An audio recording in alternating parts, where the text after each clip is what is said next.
este bloque vamos a ver las variables aleatorias. Las vamos a clasificar en discretas, aquellas variables que se pueden contar, es decir, que pueden tomar valores específicos, o continuas, que son aquellas que se deben medir, es decir, obtienen sus valores dentro de un intervalo determinado.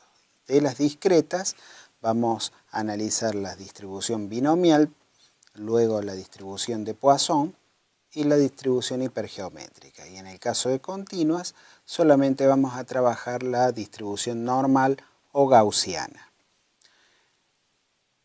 Para analizar algún evento, algún fenómeno y obtener sus probabilidades o sus distribuciones, nosotros debemos definir bien a qué modelo ese evento pertenece. Cada modelo, cada tipo de distribución va a tener una serie de características.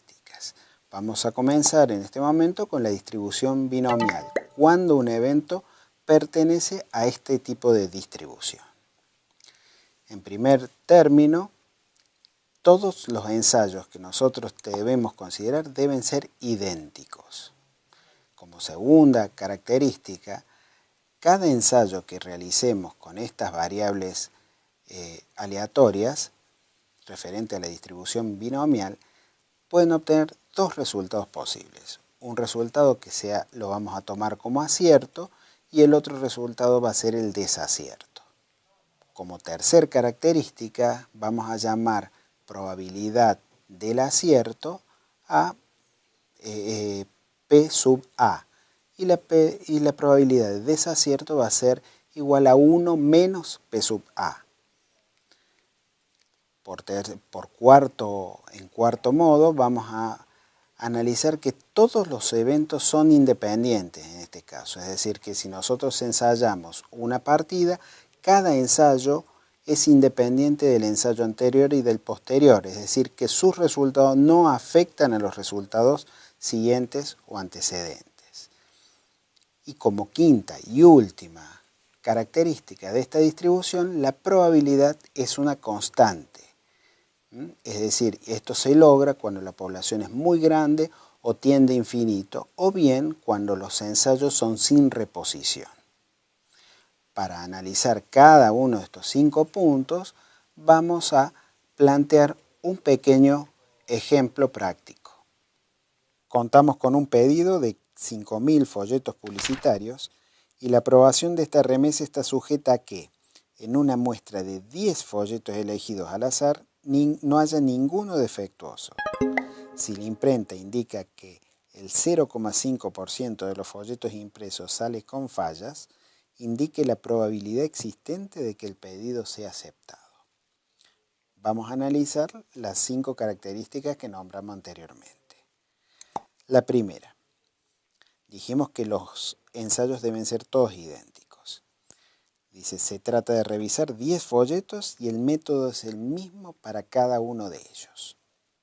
La segunda característica dice que solamente debe haber 2 resultados posibles, uno acierto y un desacierto. Como resultado de la revisión se tiene una de solo 2 posibilidades, que tenga fallas el folleto o que no tenga fallas el folleto. Así vamos a decir que si tiene fallas vamos a considerarlo éxito. La tercera característica, hablábamos de cuál era la probabilidad de éxito o de acierto. En este caso, la probabilidad de éxito, de acuerdo a lo informado por la imprenta, es P igual a 0,005, es decir, el 0,5%. Por lo tanto, la probabilidad de no éxito va a ser 1 menos la probabilidad de éxito, o sea, 0,995. La cuarta característica, habíamos dicho que los eventos deben ser todos independientes, es decir, que un folleto con fallas no afecta que el otro pueda llegar a tener falla o no pueda llegar falla. El que un folleto no tenga fallas no influye en el resultado de la revisión del siguiente o del antecedente, es decir, se cumple que los ensayos son independientes. Y la quinta y última, la probabilidad de que un folleto cualquiera tenga fallas, la consideramos constante, debido a que el tamaño de la población es grande. En este caso son 5.000 folletos y vamos a tomar una muestra muy pequeña de 10. Es decir, se cumplen todas las propiedades, por lo tanto la situación problemática planteada responde a una distribución binomial. A continuación vamos a revisar en la próxima actividad todos los conceptos vertidos en esta parte del programa. Nos vemos a la vuelta y que tengan mucho éxito.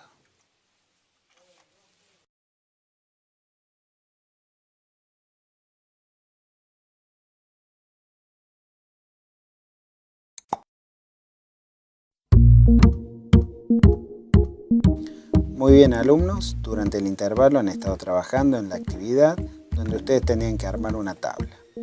Para poder orientarlos y que puedan evaluar si lo han construido correctamente, en pantalla podrán ver una forma posible de armarlo. Observen cómo el primer concepto de la tabla ya aparece representado, queda de su lado detectar y ubicar el resto de los conceptos.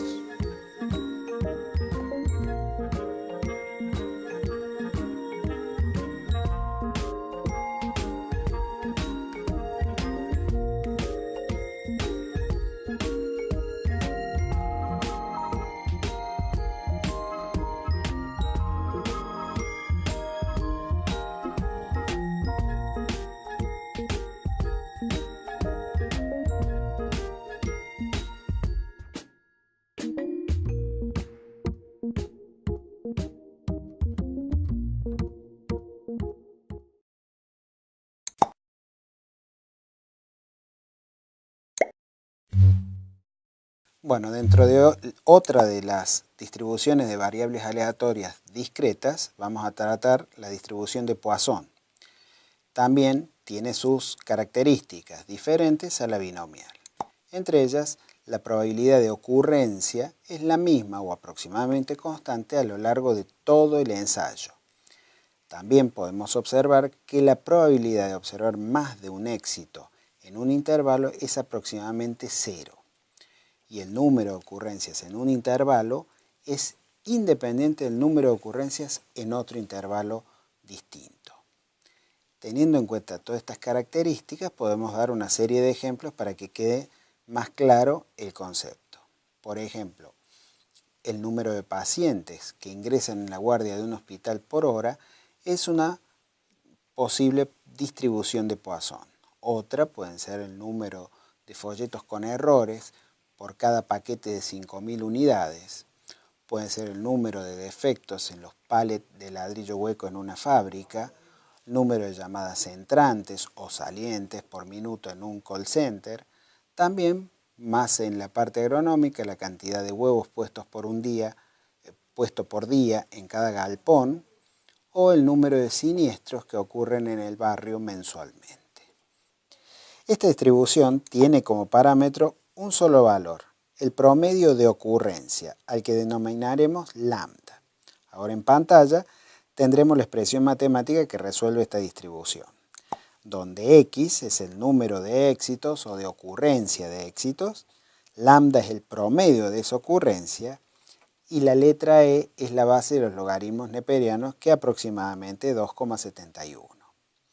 Ahora en pantalla vamos a ubicar lo que vale la media o valor esperado, es decir, la media es igual al valor esperado en la distribución de Poisson.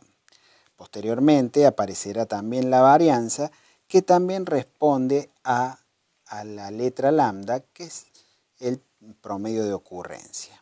Y a continuación veremos la desviación estándar, que, como vimos anteriormente, es la raíz cuadrada de lambda. A continuación, ustedes tendrán que realizar la actividad correspondiente para poder afianzar los conceptos de la distribución de Poisson. Nos vemos a la vuelta y que tengan mucho éxito.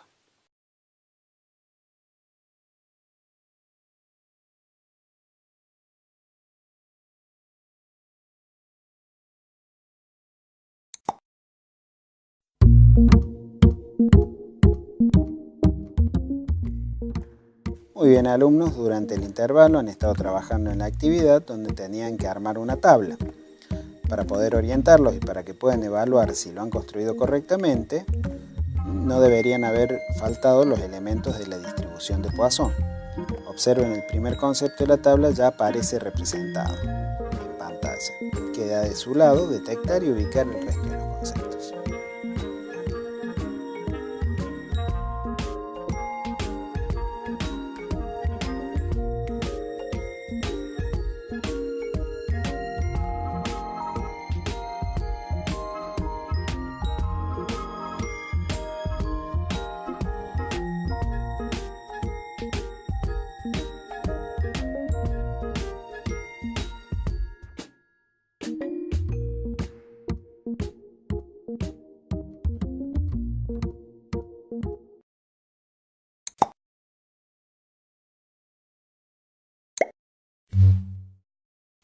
Bueno, entre otras de las variables aleatorias discretas, vamos a tratar la distribución hipergeométrica.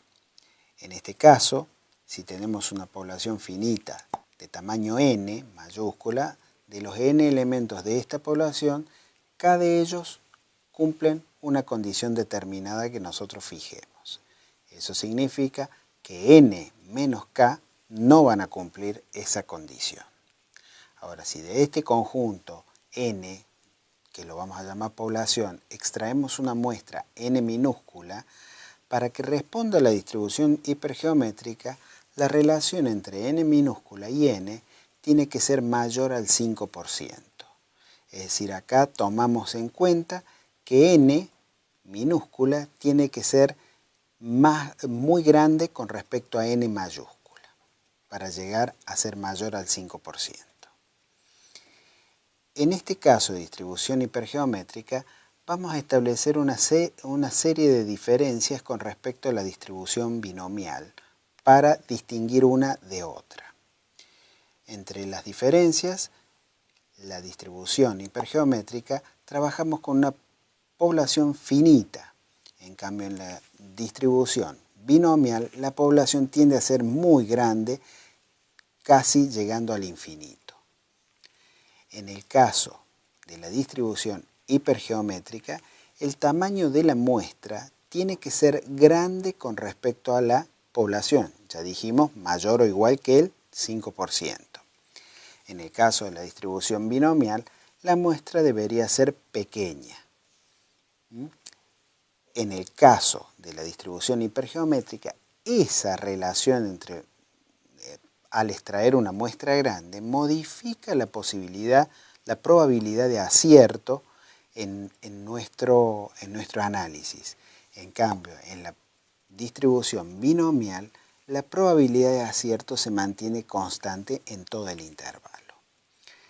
En el caso de la distribución hipergeométrica, si nosotros consideramos que no hay reposición y el tamaño de la muestra es muy grande y modifica la probabilidad de acierto, en el caso de la distribución binomial también es sin reposición, pero como el tamaño de la muestra es muy pequeño, la probabilidad de modificar la probabilidad de acierto es constante. Nosotros, al identificar un evento como distribución hipergeométrica, tenemos que analizar lo siguiente. Si la muestra es representativa, la media muestral va a tender a ser igual a la media poblacional, que eso es una gran ventaja. Es decir, que la esperanza matemática va a ser igual a la relación entre n minúscula, tamaño de la muestra, sobre n mayúscula, población, por el valor de k, que eran la probabilidad de no acierto. A continuación trabajarán con una actividad relacionando los conceptos vistos en este bloque. A la vuelta revisaremos las claves de respuesta. Bueno, que sea con éxito y hasta luego.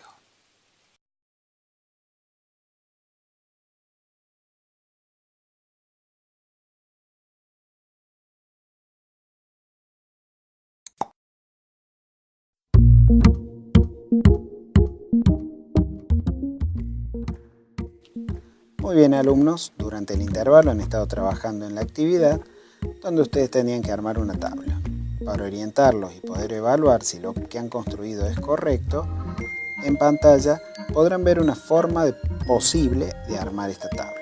Observen un concepto de la tabla que ya aparece representado, queda de su lado detectar y ubicar el resto de los conceptos.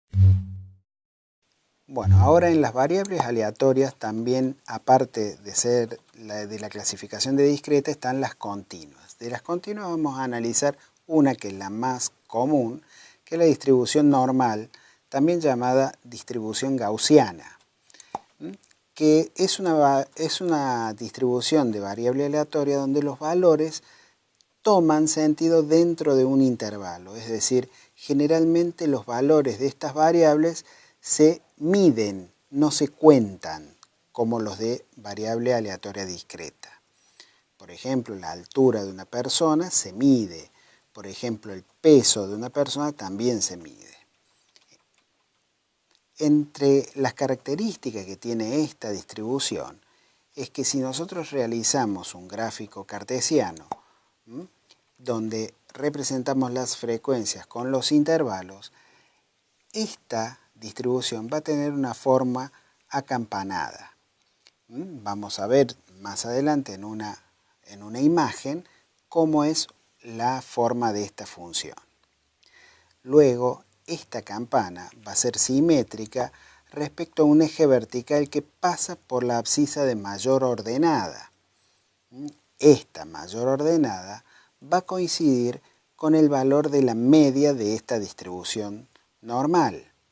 Y a su vez, al ser simétrica, también va a coincidir con la moda y la mediana. Es decir, van a coincidir los tres parámetros de posición que vimos en otros bloques. Esta forma acampanada va a terminar en el eje X, siendo asintótica tanto al más infinito como al menos infinito. La función de probabilidad que responde esta curva, que la tenemos ahora en pantalla, va a responder a dos parámetros muy específicos, la media y el desvío estándar. Estos son los dos que me van a definir la forma de la curva. Dentro de la forma también vamos a ver representado la base de los logaritmos neperianos, 2,71, y el número irracional pi, 3,14. También, como característica de esta función, es que la superficie encerrada entre esta curva y el eje x siempre es igual a 1. Entonces nosotros tenemos encerrado todas las posibles variables dentro de esta curva. La superficie encerrada entre un intervalo cualquiera y el eje x nos va a nosotros dar la probabilidad de que la variable tome un valor dentro de ese intervalo. En cambio, la probabilidad para un valor puntual va a ser igual a 0 siempre. En el caso de que nosotros tomemos el área entre la media y un punto cualquiera de la curva, veremos que siempre esa área va a ser función a los desvíos estándar. Ahora van a ver en pantalla un gráfico donde ustedes tienen la vertical en la media y en cualquier otro punto trazamos otra vertical. El área representada entre estas dos verticales, el área sombreada en la figura, nos va a representar a nosotros la probabilidad de que algún elemento caiga en este intervalo sombreado. Y esa probabilidad, como dijimos hace un ratito, es función de los desvíos estándar. Más adelante verán como regla empírica que desde la media más un desvío estándar, la media más 2 desvíos estándar, la media más 3 desvíos estándar, van a determinar superficies sombreadas determinando porcentajes de probabilidad ya preestablecidos. Por ejemplo, cuando la media más 2 desvíos estándar y la media menos 2 desvíos estándar van a encerrar en esa área el 95% de los resultados posibles. Si nosotros a eso, en vez de tomarlo desde la media más 2, la tomamos de media más 3 desvíos estándar o menos 3 desvíos estándar, vamos a estar dentro de los 99% aproximadamente de los resultados de ese ensayo. A continuación, alumnos, ya están en condiciones de realizar la actividad calificable, por lo tanto, los invito a realizarla y que tengan mucho éxito en su cometido.